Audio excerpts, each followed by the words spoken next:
What? नहीं, हरगिज़ नहीं, तुम गलत समझ रहे हो दामियार, हम सिर्फ दोस्त हैं, सिर्फ दोस्त। अभी तुम्हारे वलीमे पर ही तो हमारी मुलाकात हुई थी, इतनी जल्दी हम एक दूसरे को डेट थोड़ी ना करेंगे, हमारे बीच ऐसा कुछ नहीं जो तुम समझ रहे हो। वो फ़ौरन इनकार कर गई जबकि दामियार इग्नोर कर गया। खैर, उसने तो मुझे यही कहकर तुम्हें यहाँ रखने के लिए मनाया कि तुम उसकी गर्लफ्रेंड हो और वो तुम्हें सिक्योरिटी और सेफ्टी देना चाहता है। अगर तुम उसकी कुछ नहीं लगती तो मेरा नहीं ख्याल कि तुम्हें मेरे घर पर रहना चाहिए, क्योंकि मैं तुम्हें यहाँ रखने पर सिर्फ उसके कहने पर राज़ी हुआ था। वो साफ़ सुथरे लहजे में उसे अपने घर से निकल जाने के लिए कह रहा था, जबकि इज़ा के बाजू पर उसके हाथ मुसलसल हरकत कर रहे थे। नहीं नहीं दामियार शाह, वो दरअसल हम दोनों एक दूसरे के बारे में सोच रहे हैं। मेरा मतलब है हम आगे के बारे में सोच सकते हैं, हो सकता है फ्यूचर में हम एक दूसरे के साथ हों। वो कुछ घबरा कर बोली, गुड, तुम्हें आगे बढ़ना चाहिए। वैसे भी ज़रान शाह शादी कर चुका है और उसकी बीवी मेरी बीवी की फेवरेट पर्सन है, तो उसके बारे में तो अब सोचना भी मत। उसे देखते हुए बोला तो इज़ा ने पहली दफ़ा सर उठाकर उसे देखा, जबकि उसके इस तरह से देखने पर वो हल्का सा मुस्कुराया।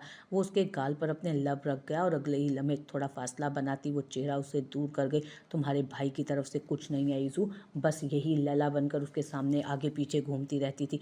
अब की दफ़ा उसके अंदाज में वजाहत थी, जबकि ज़िबाइश को वहाँ बैठना अपना बेकार फील हो रहा था। वो कभी एक के साथ उसका नाम जोड़ रहा था तो कभी दूसरे के साथ, और अगर ये बात ज़रान को बता देती कि वो किसी और को डेट कर रही है तो ज़रान के सामने वो जो कल उदास शक्लें बनाकर घूम रही थी और उससे थोड़ी बहुत हमदर्दी लेकर थोड़ा वक्त उसके साथ गुजारने की प्लानिंग कर रही थी, सबका सब धरा रह जाता।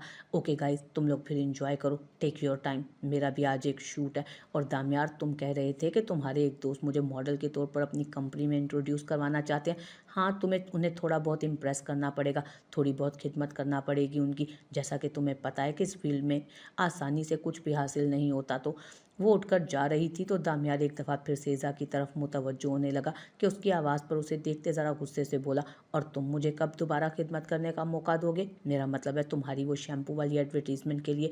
मेरे ख्याल में मैं परफेक्ट हूँ। अगर तुम चाहो तो हम आज शाम पर डिनर पर चलकर इस बारे में तफसील से बात कर सकते हैं।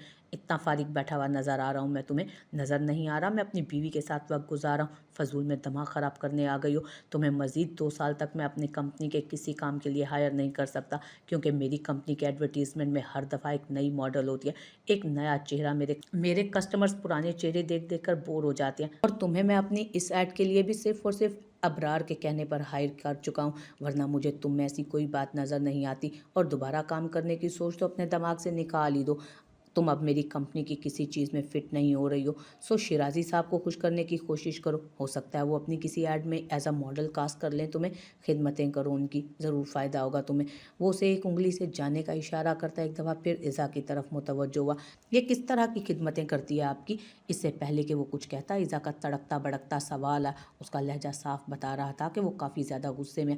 झूठ बोलूं या सच, उसके बालों की पोनी खोलता वो उसके सारे बाल बखेर चुका था जब उसने उसे घूर कर देखा। कुछ नहीं यार, एक आध रात गुजारती है और उसके बाद अगर पसंद आए तो कंपनी उन्हें हायर कर लेती है, अगर ना पसंद आए तो रिजेक्ट कर दिया जाता है। वो बिल्कुल सच सच बोला।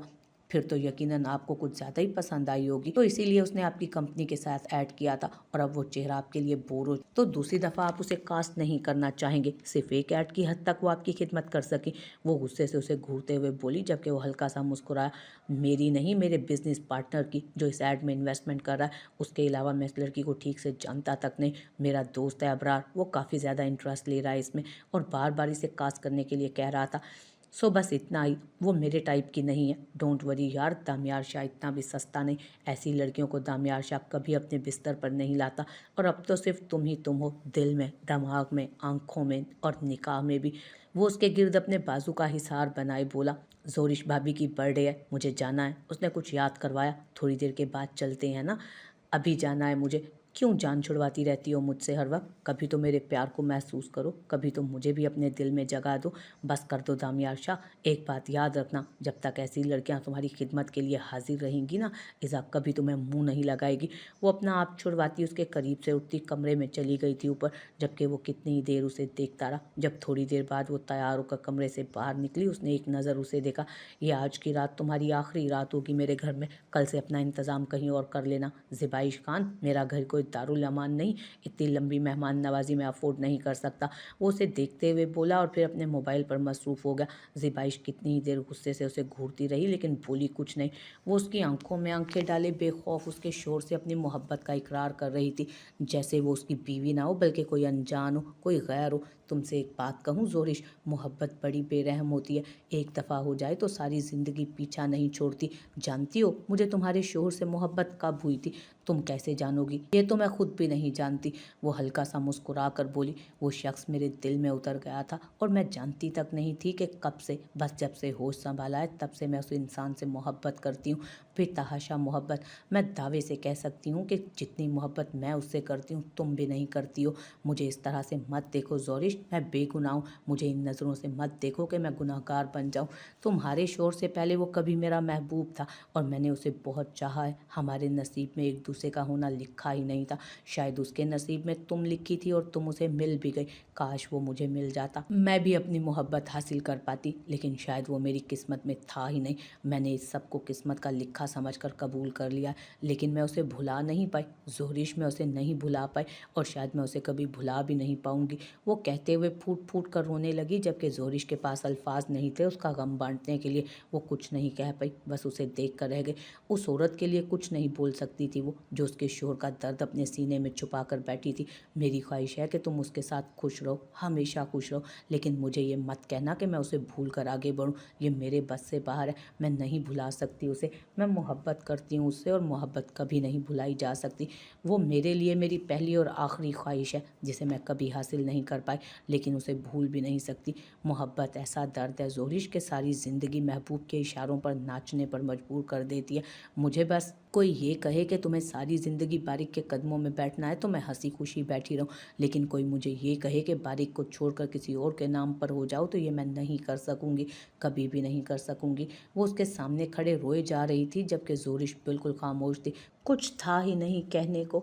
अल्फाज जैसे उसकी बातों के साथ ही ख़त्म हो गए। वो चुपचाप जिन कदमों से आई थी उन्हीं कदमों से लौट गई। उसकी आंख खुली तो उसे बिल्कुल तकिए की तरह खुद में भींचे सो रहा था। वो हैरत से अपने बेहद करीब उसे देख रही थी।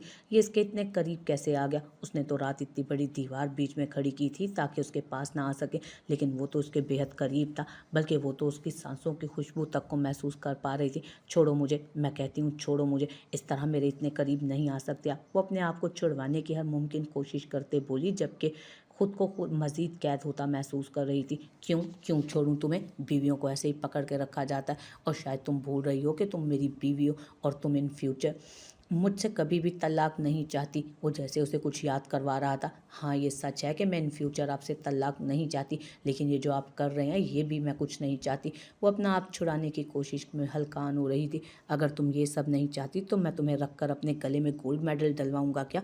अगर तुम मुझसे ऐसे ही दूर भागती रहोगी तो फिर क्या फ़ायदा हम दोनों के साथ रहने का? अगर तुम्हें मेरे पास रहना है तो फिर तुम्हें मेरे बहुत पास रहना होगा। कल को हमारे बच्चे भी होंगे तो बच्चे कर लेंगे ना आप, तो बच्चे कर लेंगे ना आप। मुझे तो छोड़ें, मेरे इस तरह पास नहीं आ सकते हैं आप। पास नहीं आ सकता तो क्या बच्चे हम इंटरनेट से डाउनलोड करेंगे? अब की दफ़ा वो ज़रा सख्ती से बोला। बच्चों के लिए पास आना ज़रूरी है क्या? वो घबराते हुए बोली। तुम क्या बीएससी में साइंस पढ़ के झक मार रही थी कि तुम्हें ये भी नहीं पता कि बच्चे कैसे पैदा होंगे? उसने इंतहाई गुस्से से उसे देखा। वो मैट्रिक और एफएससी टॉप करने के बाद अब ज़रूरत से ज़्यादा मासूम बन रही थी। देखें मैं बायोलॉजी की स्टूडेंट हूँ। वो घबराते हुए बोली। कंप्यूटर के स्टूडेंट्स को हरगिज़ ये नहीं पढ़ाया जाता मेरी जान, ये सब कुछ बायोलॉजी के स्टूडेंट्स ही जानते हैं। बहुत वाज़ेह और साफ साफ तरीका लिखा हुआ है बच्चे पैदा करने का, और ये तुम्हारी सुर्ख रंगत बता रही है कि तुम इस चैप्टर में भी टॉप किया होगा तुमने। वो उसे देखते हुए बोला, जबकि वो अपना आप छुड़ाने में कामयाब होती अगले ही लम्हे बेड से नीचे उतर चुकी थी। पता नहीं आप क्या क्या बोल रहे हैं, वो कहते हुए वॉशरूम में बंद हो गई, जबकि ज़बर का पीछे बेसाख्ता कह कहा निकला। डार्लिंग जब तुमने एफएससी में पोजीशन ली थी ना, तुम्हारे बाबा ने अपने पूरे पुलिस स्टेशन में केक से सेलिब्रेशन की थी अपनी बेटी के साइंस में टॉप करने की खुशी में। वो अब तक हंसे जा रहा था, जबकि वो वॉशरूम में खड़ी अपने सुर्ख चेहरे पर पानी के छपाके मारकर अपनी रंगत बराबर करने की कोशिश कर रही थी। उसने कमरे में कदम रखा तो सामने बारिक खड़ा था। वो अपनी मीटिंग अटेंड करके वापस आ चुका था। उसने वादा किया था वो सारा दिन उसके साथ रहेगा, तो वो अपना वादा कैसे तोड़ता। हाँ, वो अपने वादे नहीं तोड़ सकता था। और एक वादा उसने कल रात भी उससे किया था, हेलो माय बर्थडे प्रिंसेस, बताइए मोहतरमा कैसे गुजारना है आपने ये दिन, आपका खादिम आपकी खिदमत में हाजिर है। वो उसके पास आता, उसके गालों को चूमते हुए उसके गिर्द अपना हिसार बना गया। आपने मुझसे एक वादा किया था बारिक, आपको याद है। वो जैसे खोए हुए अंदाज में बोली। बारिक ने एक नज़र उसे देखा और फिर हल्का सा मुस्कुराकर हाँ में सर हिलाया। ऐसी कौन सी बात थी जिसके लिए वो कसम ले रही थी। ये बात तो वो कल रात से ही सोच रहा था। आप अपनी बात से मुकरेंगे नहीं, हरगिज़ नहीं। वो उसके चेहरे को देखते बोली तो उसने फिर से मुस्कुराकर सर को खम किया। वो कल रात को ही फैसला कर चुकी थी कि वो बारिक को दूसरी शादी के लिए मनाएगी, क्योंकि वो मां नहीं बन सकती थी। ये उसका कसूर था, बारिक का नहीं। वो बारिक से बाप होने का हक नहीं छीन सकती थी। उसके नसीब में औलाद थी, लेकिन उसके नसीब में बांझपन लिखा था। उसके शोहर के नसीब में औलाद थी, लेकिन उसके अपने नसीब में भांजपन लिखा था। वो बारिक से वो हक नहीं छीन सकती थी जो कुदरत ने उसे दिया था। इसीलिए वो उसे दूसरी शादी के लिए फोर्स करने वाली थी, इसी वादे के साथ। लेकिन वो उसे दूसरी शादी के लिए निमरा का कहने वाली थी। मुमकिन था वो निमरा के लिए राज़ी ना होता, क्योंकि वो उसके ख़ानदान में थी। अब वो एक और लेकिन वो अब उसी को चुन रही थी, क्योंकि वो लड़की उसके शोर से मोहब्बत करती थी। मोहब्बत पाना तो हर किसी का हक है। वो क्यों निमरा से ये हक छीनती। अगर वो उसकी ज़िंदगी में ना आई होती तो यकीनन उसकी जगह निमरा होती। और निमरा इतनी भी बुरी नहीं थी जितनी सब लोग कहते थे। बस वो मोहब्बत के हाथों मजबूर होकर बारिक की तरफ कदम बढ़ा देती थी, जो सबकी नज़रों में गलत था। हुक्म करें मेरी जान, बताइए आपको क्या चाहिए। वो उसका चेहरा थामते हुए अब की दफ़ा उसके माथे पर लब रखते हुए बोला, बारिक मैं चाहती हूँ कि आप दूसरी शादी कर लें निमरा से। बारिक मुझे आपका बच्चा चाहिए, किसी भी कीमत पर चाहिए। प्लीज़ आप इनकार नहीं कर सकते। आपने मेरे सर की कसम खाई है, आप दूसरी शादी करेंगे ना। प्लीज़ बारिक, मैं नहीं रह सकती सारी ज़िंदगी इस गिल्ट के साथ कि आपके नसीब में औलाद है और तुम्हारा दिमाग तो ख़राब नहीं हो गया। क्या बकवास कर रही हो ज़ोरिश, तुम्हें पता भी है क्या बोले जा रही हो तुम। जब अचानक ही वो उसकी बात काट गया, मैं बिल्कुल ठीक हूँ, मेरा दिमाग बिल्कुल ठिकाने पर है। आपने कल रात मेरे सर की कसम खाकर कहा था कि मैं जो भी मांगूंगी आप देंगे। नहीं दे रहा मैं तुम्हें कुछ भी। आई समझ में तुम्हें मेरी बात। दिमाग ख़राब हो गया तुम्हारा। इन सब चीज़ों को दिमाग पर सवार कर लिया है तुमने और कुछ भी नहीं। मेरे ख्याल में सबसे पहले तुम्हें एक साइकेट्रिस्ट की ज़रूरत है जो तुम्हारे दिमाग को वापस ठिकाने पर लगाए। तुमने सोच भी कैसे लिया ऐसा ज़ोरिश, वो भी निमरा। उस लड़की से तो मैंने उस वक्त भी शादी नहीं की थी जब तुम मेरी ज़िंदगी में नहीं आई थी, और अब तुम्हें लगता है कि जब तुम मेरी ज़िंदगी में हो, मेरी बीवी, तो मैं उसके लिए इस तरह का कुछ सोचूंगा। वो गुस्से से उसे देखते हुए पूछ रहा था। सोचेंगे, आप ज़रूर सोचेंगे। आपको सोचना होगा बारिक, आपने मुझसे वादा किया है और आप अपना वादा नहीं तोड़ सकते। अगर आपने अपना वादा तोड़ा तो यही मुझे मौत। वो अभी बोल रही थी कि उसके लबों पर हाथ रख गया। उस वक्त वो इतने गुस्से से उसे देख रहा था कि ज़ोरिश को उससे अजीब सा खौफ आने लगा। तुम्हें जान से मार डालूंगा मैं अगर ऐसी कोई बकवास भी की तुमने। और ये जो तुम ज़रूरत से ज़्यादा महान बनने का भूत सवार कर चुकी हो ना खुद पर, ये बहुत जल्दी, जितना जल्दी ये उतार सकती हो ना उतार दो, वरना इसका अंजाम बहुत बुरा होगा। सालगिरह है तुम्हारी, इसलिए बर्दाश्त कर रहा हूँ मैं ये बकवास। अगर आइंदा तुमने ऐसी कोई भी फजूल बात अपने मुंह से निकाली ना, जान से मार डालूंगा मैं तुम्हें। वो उसे पीछे की तरफ धक्का देते कमरे से निकल गया, जबकि वो उसके गुस्से से खौफजदा होती वहीं बैठ गई। लेकिन वो खामोश रहने वाली नहीं थी। फैसला तो उसने कर लिया था, अब उसे इस फैसले पर अमल करना था। वो हरगिज़ पीछे नहीं हटने वाली थी। वो बारिक की दूसरी शादी करवा कर ही दम लेने वाली थी। वो कौन सा बारिक की ज़िंदगी से दूर जाने वाली थी, हमेशा उसके साथ रहकर उसके बच्चे को पालना चाहती थी। हाँ, उसे बारिक के बच्चे चाहिए थे। बेशक वो बच्चे पैदा नहीं कर सकती थी, लेकिन वो बारिक से ये हक छीन भी नहीं सकती थी। और बारिक के बच्चे भी तो उसके ही बच्चे होने थे ना। लेकिन हाँ, उसके लिए उसे बारिक को मनाना था किसी भी तरह। ये उसके लिए बहुत मुश्किल टास्क होने वाला था, लेकिन वो कर लेगी, उसे यकीन था। और उसने ये करना था किसी भी हाल में।